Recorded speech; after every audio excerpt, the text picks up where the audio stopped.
என் உடலாலும் உள்ளத்தாலும் மிகவும் பலவீனப்பட்டிருக்கிறேன், நான் எப்படி பலனடைவது என்று யோசிக்கும் ஆத்துமாவே, இன்று கர்த்தர் உங்களுக்கு சொல்லுவது சங்கீதம் 29:11.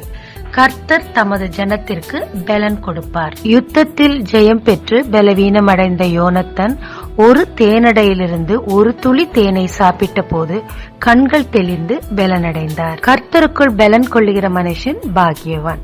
அது எப்படி முடியும்? தேனிலும் தேனிலும் மதுரமான திருவசனத்தை கர்த்தர் நமக்கு கொடுத்திருக்கிறார்.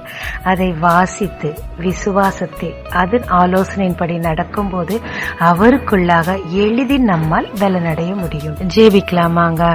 கர்த்தருக்குள் மகிழ்ச்சியா இருப்பதே உங்கள் பலன் என்று வேதம் சொல்லுகிறது. உம் திருவசனத்தை வாசித்து விசுவாசித்து உம்மில் பலன் கொண்டு மகிழ்ந்திருக்க கிருபை தாரும். இயேசு மூலம் பிதாவே, ஆமென். இயேசு கிறிஸ்துவின் நாமத்தில் இந்த நாளில் உங்களை ஆசீர்வதிக்கும் ஜீசஸ் விஷன்.